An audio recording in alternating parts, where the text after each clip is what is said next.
I think there's no question that a nuclear-armed Iran would bring stability to the region because nuclear weapons are weapons of peace. They're weapons of deterrence. They have hardly any offensive capability at all. And if Iran had a nuclear deterrent, there's no way that the United States or Israel, for that matter, would be threatening to attack Iran now. In the same way that if Saddam had had nuclear weapons in 2003, the United States would not have invaded Iraq. And if Libya had nuclear weapons in 2011, the United States would not have gone to war against Libya.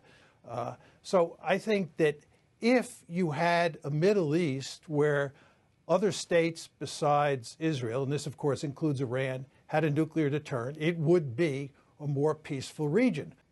Well, it's possible there'll be some proliferation. I wouldn't bet against the fact that maybe Turkey or Saudi Arabia would acquire nuclear weapons, but people have been predicting widespread proliferation for decades now, and it's never happened.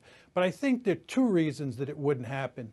One is that the Iranians would not be able to blackmail anybody in the neighborhood with their nuclear weapons. We've created this myth in this country over the past few years in talking about Iran that any country that acquires nuclear weapons can blackmail other countries or use those nuclear weapons for offensive purposes. We have a lot of theory and a huge amount of empirical evidence, 67 years now, which show that no country with nuclear weapons can blackmail another country as long as somebody is protecting that country or it has its own nuclear weapons. And this leads to the second reason. The United States is going to extend its nuclear umbrella over Saudi Arabia and over Turkey, the way it extended it over Germany and Japan during the Cold War. And we will make it perfectly clear to the Iranians that they cannot blackmail anybody. So there'll be no great incentive for Turkey or for Saudi Arabia to acquire nuclear weapons. And as you know, when you're involved in contact sports, it can be very dangerous. And so they live in a dangerous world.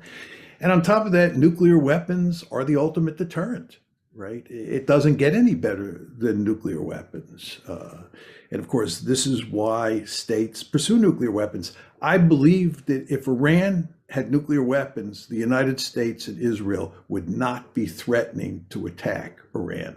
You don't attack a country that has nuclear weapons and put its survival at risk. So I think if Iran were to get nuclear weapons, the United States and Israel would back off and stop threatening them. Then there's always the case of Libya. You remember Colonel Gaddafi? We told Colonel Gaddafi that if he gave up his nuclear weapons program, his weapons of mass destruction programs, that we would leave him alone.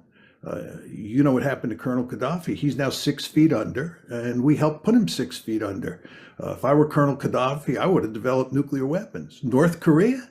You think seriously that North Korea is going to give up its nuclear weapons? I don't understand this charade that we engage in where we're constantly acting as if North Korea is going to give up its nuclear weapons. They'd be nuts to give up their nuclear weapons. Oh, by the way, do you see any evidence the United States is giving up its nuclear weapons? Is Israel giving up its nuclear weapons? Is Britain giving up its nuclear weapons? Is India, Pakistan? Of course they're not.